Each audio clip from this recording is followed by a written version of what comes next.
Well, you know what? We just picked this up from we picked this up in the Santa Anita area near Pasadena. You can see it right there. It is a Rolls-Royce Phantom. So this is not a slouch of a vehicle, and it has been driving extremely recklessly, wrong side of the road. That actually got to a point where in the Pasadena area where the California Highway Patrol backed off because of the reckless driving in the traffic areas. You can see that is continuing now. We're very, very close to the, to Dodger Stadium, and you can see this vehicle continuing on. I'm going to bring up the map for you guys here. Whoa, whoa, whoa, whoa.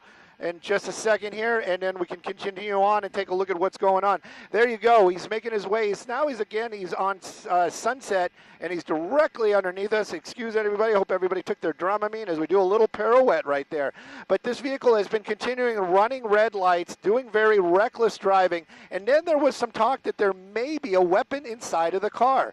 As far as that, right now we don't know. I know California Highway Patrol has got a helicopter above it. They're trying to get ground units behind it, and I'm sure LAPD is aware of what's going on, and they're going to get involved here in just a moment. We're receiving breaking updates at this hour. Law enforcement sources confirm they briefly lost visual contact with the suspect after he entered one of the tunnels in this area. As a result, units are currently holding their position, staying directly aligned with the last known path. He was on the 210 for quite a bit, and that's where our awesome Simon desk got a hold of us and said, hey, there's a pursuit, we should go. He was on the freeways for quite a while, but then got off in the Sierra Madre area and was in the Pasadena area. Look at this, look at this, look at this. Oh, look at that. It didn't, no contact, but that vehicle got really, really close. And this, this reckless driving continues out here. Again, I brought up a moment or two ago that this vehicle, not a slouch of a vehicle. It is a Rolls Royce. It is a heavy vehicle, and of course, it has the horsepower to match that type of performance that you expect from a car like that. Right now, though, it's driving very, very recklessly. There is no law enforcement behind it, but we're making our way into the downtown area. I'm going to have to work with my pilot, Mike, today to keep an eye on it. I haven't seen him pop out between the buildings. This worries me. I do not want to lose that vehicle. Mike, we're going to have to get more over it. Hopes of regaining a lock on the vehicle. We're told the information is coming in through Air Asia Communications, which likely refers to airborne law enforcement support. Authorities say the suspect may have managed to slip away momentarily, prompting a strategic regrouping both on the ground and in the air. Moments ago, the suspect was spotted again. There he is, right there. Officers confirm he reappeared in clear view before vanishing once more. That's right, and now we're hearing, we're getting information through the airship, meaning the law enforcement, that they lost him as well. Went under one of these tunnels down here, so... Spotted again. There he is, right there. Officers confirm he reappeared in clear view before vanishing once more.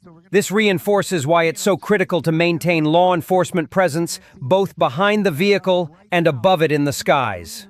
Right now, he appears to be heading eastbound through the downtown area, now confirmed to be on 4th Street, a heavily congested section of the city. This raises concerns, but also presents a potential opportunity for ground units to attempt an intervention.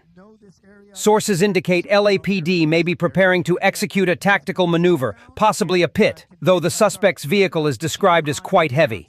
Still, officers believe there's a chance to bring this pursuit to a safe resolution.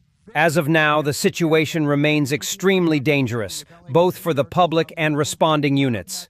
We'll continue to monitor and provide updates as they come in. We're following intense developments at this hour, as a high-speed pursuit continues through a densely populated part of the city. Moments ago, authorities temporarily lost track of the suspect's vehicle after it disappeared into a network of tunnels beneath the downtown area. Families, and so we're kind of in the swing of things right now, people in their routine. So we're talking about the lunch hour. Some people take their cars, go get lunch in the downtown area, and it's very difficult, as you see right there, to keep an eye on this stolen vehicle because of the fact that when you're talking about downtown, you see those high rises, you see the elevation changes in the streets, there's some tunnels, some paths where it's very easy to lose visibility, as we're seeing right now. now, but clearly Stu is doing a great job, as is Mike, the pilot there, trying to keep a track of this stolen vehicle pursuit, which, again, he said started in Arcadia. This pursuit then made its way along the 210 for quite some time through surface streets of Pasadena, and now obviously we've picked it up around Dodger Stadium and into downtown LA. This is so dangerous because obviously a lot of people not knowing what's happening around them, with no alert in place, with no law enforcement following this stolen vehicle right now. So it's very easy to be confused if you're a driver out there to know what's going on. Stu? You know, I've got the PD ship. I'm looking out the window. I think they're in a completely wrong area. They were, the last time we saw them, they were probably on Broadway or Hill going southbound. That was the last place that I saw them in the downtown area. Now, I got to work with Mike for just a moment or two here, and I'm sorry about the camera work, but we got to find this vehicle, and right now I got to find Broadway. So he was somewhere right over here near 5th Street, and that was one of the last places we saw him. We're going to move a little bit south. Mike, move south. Move south, please, Mike.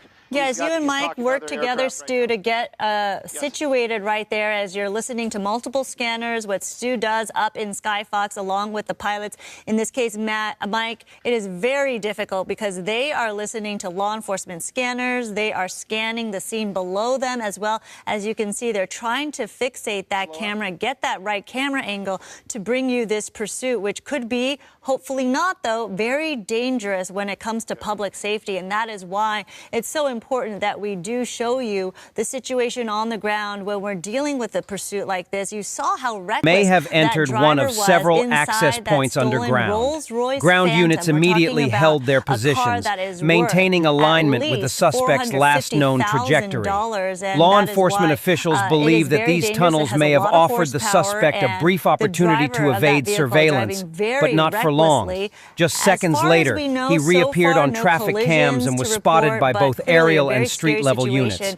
There he is, clearly visible on 4th Street.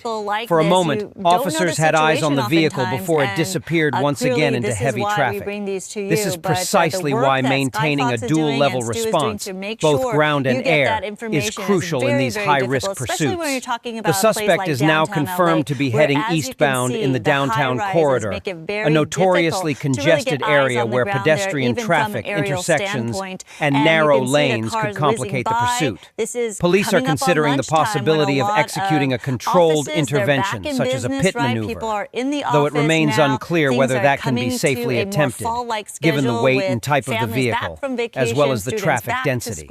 We're hearing that LAPD tactical units are mobilizing, preparing to box the suspect in should the opportunity arise. Officers on the ground are trying to position themselves ahead of the suspect's projected path while maintaining a safe distance. Meanwhile, the aerial units are actively relaying information to ground teams, helping them track the vehicle's movements and identifying potential exit routes or choke points that could help end this pursuit. The driver remains a serious threat, not just to law enforcement, but to every civilian nearby. At this point, the situation is considered highly dangerous, with authorities emphasizing the importance of bringing the chase to a close as safely and efficiently as possible. Again, this is a rapidly evolving situation. Law enforcement officials are urging the public to stay clear of the area. Streets are being shut down in real time, and additional units are being deployed to form a perimeter. As the suspect continues eastbound, the stakes are rising. Officers are working to reduce the risk to the public while balancing the need to apprehend the suspect without escalating the situation further. Stay with us for continuing coverage. We'll bring you the latest updates as they happen, from both the ground and the sky, as this pursuit unfolds live. Every time I see a vehicle moving quickly down underneath me, I'm always thinking, is that a Rolls Royce? And I believe that is not. And anyways, so we keep looking around down there. We're going to keep an eye on it. But as it stands right now, none of the law enforcement have eyes on that vehicle on the ground. And we're just kind of keeping an eye out. But, you know, it's a Rolls Royce Phantom, and it's probably going to stand out. But at this point right now, we're still just looking for it. If we pick it up, we'll let everybody know for sure. Yeah, sometimes this is the case where even law enforcement officials lose sight of this vehicle and the vehicle that they're pursuing. But clearly, their job isn't easy as well.